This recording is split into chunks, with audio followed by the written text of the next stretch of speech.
Hello viewers, in this particular lecture on bacterial sexual reproduction, I shall be touching upon the different aspects of sexual reproduction in different prokaryotes other than bacteria, like cyanobacteria, rickettsia, chlamydia, mycoplasma, actinomycetes. And then I shall also touch upon the different mechanism by which a particular cell is getting competent to receive the foreign DNA so that it can be transformed. And naturally, the first group which comes is the cyanobacteria. Now, the cyanobacteria commonly is known to have no sexual reproduction. There is only asexual spores developing. But in a particular organism, as you can see, this is Cynecocystis. In a particular strain, there are different types of projection in the cell. These projections are actually similar to pili or pseudopili. And naturally, this particular organism was also important because they are photosynthetic, meaning they are capable of photosynthesis, and at the same time, they are also surviving as saprophytic organism. So there must be a unique dual combination playing in this particular organism. So it was suggested that this particular stable photosynthetic protein and heterotrophic growth must have been accounted for by the presence of some pili or pseudopili like structure which was actually responsible for their transformation. Now coming to this particular structure, definitely it was indicated that they have the pili like bacteria.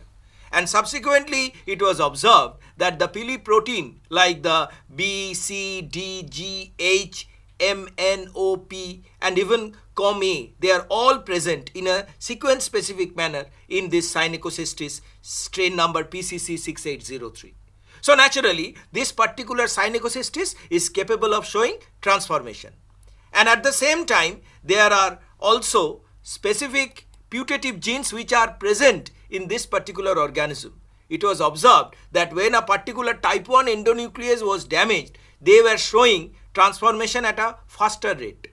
And this faster rate meaning almost 5 times greater than the normal rate of transformation. So normally this particular pili or pseudopili, which is otherwise very rare in cyanobacteria, is present in Cynecocystis. And you can see in this particular slide, there is typical retracting type 4 pili in cyanobacteria like other gram-negative bacteria. And this type 4 pili, they are growing like in pilin monomer, they are growing one after another and they are producing this long pili. And at the same time, they are helping in the movement of the cell against a solid substratum. So when they are polymerizing, they are attached to the substratum, and naturally when they are depolymerizing, the cell is moving. But this is against a solid substratum. If it is against two cells, then naturally the cell might come close to each other. Not only that, there is also another structure which is present in the form of a pseudopilus in between the outer and the inner membrane. And this pseudopilus is also energy driven and is also helping in the reproduction or in the transformation phenomenon in this particular bacteria. Sir, I have a question. Yeah. What is the difference between a pseudopili and a pili? As you can see that this particular pseudopili and pili both are present on the bacterial membrane.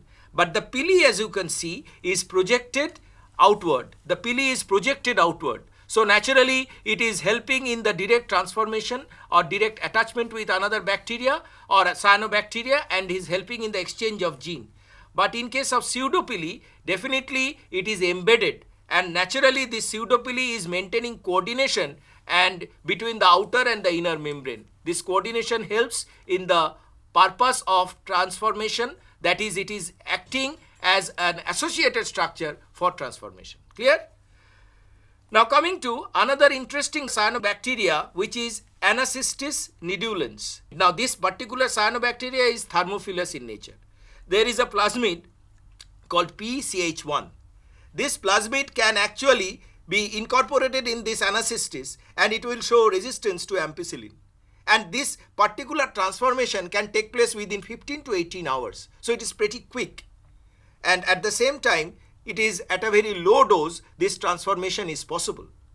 Similarly, there is another particular plasmid which is PSG111, which is also accepted by an anacystis, and it exhibits the resistance to chloramphenicol antibiotic.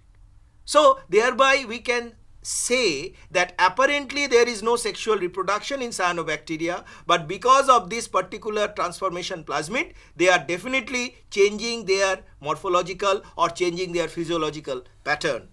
And there are some factors which definitely increases the transformation rate in the cyanobacteria. It can be pre-exposure or pre-incubation in darkness. It increases the rate of transformation. It can be sometimes photosynthetic process. If it is blocked by some blocker like DCMU, then the process of transformation increases. That means there are some physiological change, and at the same time, if the cells are grown in iron deficient condition, then the cell will show transformation. So naturally we can say that cyanobacteria under some environmental stress will show faster rate of transformation. But what is the application of this transformation? The application include, number one, definitely it will be internalizing some foreign gene. So it will acquire some property which is not there in other organisms. So that is, it will gradually, it will show evolution, it will evolve to a better way. And at the same time, because of this pili, it can colonize. And at the same time, it will actually modify itself. Say for example, through the incorporation of photosynthetic gene, it becomes photosynthetically more productive. Chlamydia or Chlamydophila, as it is commonly called, is not actually a pure prokaryote. It was considered initially to be similar to virus, but later on it was proved that it is in between virus and prokaryote. So it is a connecting link between virus and higher organism. So this particular Chlamydophila or chlamydia, they can invade different mammalian host, birds, human even, and they exist in two forms. You can see they are remaining as elementary body, and they enter into the cell and gets vesiculated, and they produce what is called reticulate body, and then again they produce the elementary body within the host cell, and these elementary bodies are again released outside. So it is a unique alternation between elementary and reticulate body, but there are no other cellular organelle. Now this particular organism of Chlamydophila, they may have different species, like Chlamydophila pneumonia, which is invading human. They are having a particular CPAR39 gene fragment which was believed to originate from a phage virus. Similarly, there may be Chlamydophila cavei, which is invading other mammals, is having sigma CpG1. At the same time, there may be Chlamydophila parcorum, which is attacking mammals again, is having CHP3. What are these? These are gene fragments. Similarly, there may be Chlamydia psittaci, which is invading the birds, is having CHP1. And at the end, there may be Chlamydophila abortus, which is also invading mammals, is having CHP4 genome. And this particular CHP4 phage, you can see in this particular slide, is donating a 4530 base pair gene fragment. And the advantage of particular gene fragment is that it is having multiple ORF, that is open reading frames, and at the same time there may be variable insertion sites. So what does it mean? It means that as we have suspected that this particular Chlamydophila is not purely prokaryote, it has originated from virus. So this particular observation of the presence of virogene in Chlamydophila indicate that they have taken up certain genes from viruses because of their close similarity, which initially might have started in the form of a infected organism, infectious organism, but later on it was actually taken up by the cell or internalized by the cell as a cellular genome. So this type of transformation, what is the immediate application? Naturally, I can say that it imparts pathogenicity, invading host. At the same time, it is definitely showing a pathway of evolution from virus, and at the same time, it is also by the presence of these particular plasmids, we can give an internal classification to the Chlamydophila organisms. Mycoplasma is a group of organisms which is considered to be the smallest prokaryote which is having a proper cell. but it is not having a definite outer wall, so it can change its shape. But this mycoplasma is also capable of showing faster transformation, and this DNA normally is accepted through the membrane outside. This particular Mycoplasma pulmonis, which is a very common cause of pulmonary infection in mammals, is capable of showing transformation through some plasmids. These plasmids may be PAM120, these plasmids may be TN916, and naturally, because they accept the foreign particular DNA, they can modify themselves. And naturally, this group of genes may be existing in different Mycoplasma species. Like there may be gene fragments of Mycoplasma pulmonis present in Mycoplasma hyaurinis. So naturally, this intra-specific transformation is very common in Mycoplasma. At the same time, when we actually see that what is the nature of this plasmid, say for example, you can see this is TN916, which is a plasmid having approximately 18,000 plus base pair. And they are having specific nick sites. But what is important, there are some areas which is, say here it is in between 20 and 21. This area is responsible for taking in other genes, and this area is modifying the plasmid, and it will make a non-conjugating plasmid to a conjugating one. And most important in this TN916 is the left side. In the left side you can see there are specific broader areas like the TRA and also the different antibiotic resistant genes. So naturally the TET-M, which is conferring resistance to tetracycline and minocycline, they will definitely show that they will act as a marker gene, and successfully the gene has been transferred. So thereby we can say by this transformation mechanism, the Mycoplasma can become resistant to a particular antibiotic, and naturally this will impart their pathogenic nature. So what are the applications of this particular sexual reproduction or transformation? Definitely we can say in the manufacturing of integrating vectors or shuttle vectors, which will shuttle between two organisms. And at the same time, it is definitely showing a particular evolutionary pattern, that is whether evolutionary it is advanced or primitive. And at the same time, it is giving pathogenicity, because they are all infectious organisms. And definitely this evolution will be towards antibiotic resistance, which is not a good news for us.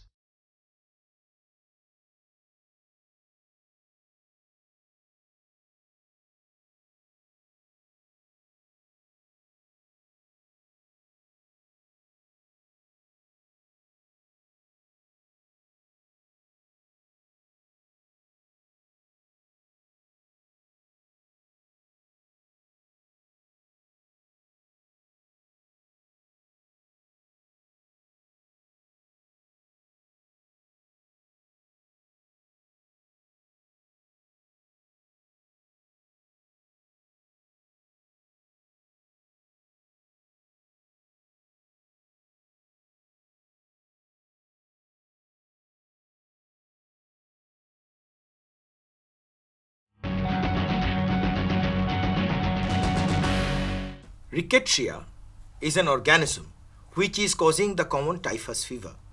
Now Rickettsia prauseki, which is the common causal organism for typhus, shows resistance to rifampicin antibiotic. And this resistance is due to a particular gene which is the RPOB, and this RPOB gene is getting mutated. It is getting mutated by arginine lysine replacement or point mutation in 546 polypeptide position. This particular RNA beta subunit or RNA polymerase beta subunit is getting modified, as a result of which the particular organism becomes resistant to rifampicin. Now naturally this rifampicin resistant gene can be transferred through a particular process of transformation, and naturally it will increase the infectivity of rickettsia. And you can see that rickettsia infection can be very commonly denoted by some technique called fluorescent in situ hybridization. You can see in this slide that the fluorescent green color is coming from the rickettsia cell, and this rickettsia is invading the Glossina morsitans organism, male Glossina, which is a common arthropod.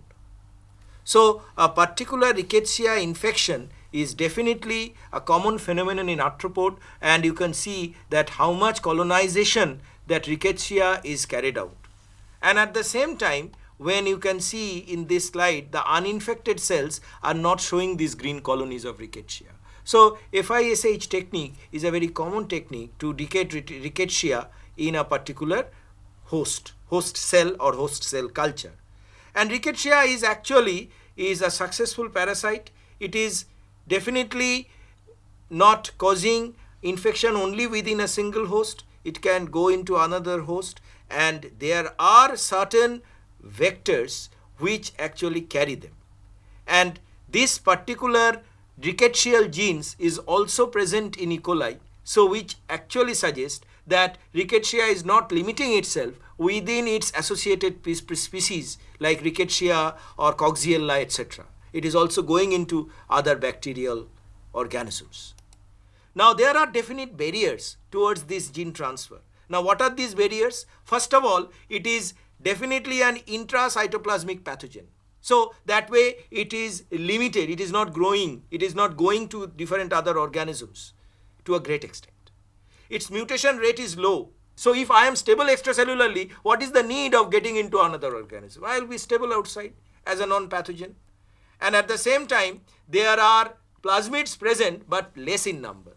But even then, considering all these bacteria, we also have seen that how rickettsia is percolating as an infectious organism. Apart from the particular phenomenon of fish, rickettsia can also be detected by a unique transformation where they have used this particular RPOB gene and they have fused it with a green fluorescent marker or green fluorescent UV marker plasmid. This particular green fluorescent marker is being fused with the RPOB. So apart from this rifampicin resistance, we can easily detect that whether the cell is getting induced or whether the cell has entered successfully by the unique FACS or the fluorescent activated cell sorting. You can see in this particular beautiful slide, all these cells are rickettsia cells where there are expression of the GFPUB and the RPOB gene. So what are the different applications of this transformation? I told you it will definitely indicate a specific infectious stage or infectious nature of rickettsia, and at the same time it will also help rickettsia to survive better within and outside the host's body. Actinomycetes is a group of organism which is in between prokaryote and fungi. Actinomycetes, you can see, this is a filamentous structure, and this particular organism is called Amycolatopsis. So Amycolatopsis is a particular organism which actually is UV sensitive, and at the same time it produces an antibiotic like compound which is epoxyquinomycin C, which is definitely a broad spectrum antibiotic. This organism is producing a plasmid which is the PMEA 300. This PMEA 300 is approximately a 29 kb plasmid and is definitely transferred from one host to other. And as it goes, it will definitely carry these properties of resistance to UV or UV sensitivity in the better way, and at the same time it will also produce the tyrosine or other amino acids, and at the same time it will produce the antibiotic. So transformation in actinomycetes is also used to study evolution, production of secondary metabolite, and at the same time UV sensitivity. And of course, when I say tyrosine production, tyrosine is definitely used in the later production of some hormone. You know, I am talking about the thyroid hormone. So naturally this transformation of genes will be useful in the human development at a later stage. The mechanism of DNA uptake in this particular bacterial cells or bacteria related cells. Most important phenomenon is whether the cell is ready to accept the DNA, and this phenomenon is called competence. So regulation of competence is very important. Now, definitely I have said that this mechanism of acceptance of DNA depends on certain protein present in the membrane. And it can be that in gram-negative bacteria, it can be type 4 pili, which is having a typical retracting property or adhesing property, which will bring in two cells close to each other and thereby will accept the DNA. And there is also another protein like the PIL-Q protein, which will help in the transformation. Similarly, in gram-positive bacteria, there will be the pili and the pseudopili, like in cyanobacteria, which is helping them to transform. But what are the common features? There are certain proteins which are unique, like the COM proteins, the COM-EA, COM-EC in Bacillus subtilis, or COM-E in Neisseria gonorrhoeae. These are common. And this particular transfer is ATP mediated in both, because I have shown that there are specific ATPase at the base of the pili. And at the same time, there will be the typical recombination which will be brought about by the Reke system. So coming to this unique system of transfer in Neisseria gonorrhoeae, you can see that this is the DNA which is accepted at the PIL-Q level, and then finally it goes into the pili, and then through COM-P comes to COM-E, and then to COM-A, and finally into the cell. So this is how this DNA is transferred. But when we see this unique Streptococcus pneumoniae, which is a gram-positive bacteria, how this competence is being regulated, or how this competence is brought about, because the cell must be prepared to accept the DNA. So what happens here in case of this Streptococcus pneumoniae, there is a typical competence stimulation or stimulating peptide, CSP, and this from this pre-CSP or from this COM-C, it will be going out via the COM-AB channel outside. The CSP is going outside and will be accepted by some, and this, this ABC transporter is having the CSP outside and it is accepted by COM-D. And now what is this COM-D? COM-D is actually a particular receptor which is histidine kinase. And the moment it is accepted, it is now getting phosphorylated. And this is being transferred to COM-E. And then finally, this COM-E phosphorylated will be giving it to COM-AB, and then to COM-CD, and then finally to COM-X. So this is a unique way by which as many as 60 genes are activated, and ultimately they will lead to the production of alternative sigma factors, as a result of which the DNA uptake will be possible. So you can see the unique signal transduction, which is starting with CSP or pre-CSP and finally ending with the transcription of those competence factors which will allow the DNA to percolate inside the Streptococcus cell. In Bacillus subtilis, the transformation is initiated by a different mechanism of competence. Here we can see in this particular slide that there is the PHRC, which is transporting or exporting the pro-CSF, that is competence stimulating factor, and then it is finally recognized by the simple permease, which is getting inside the cell.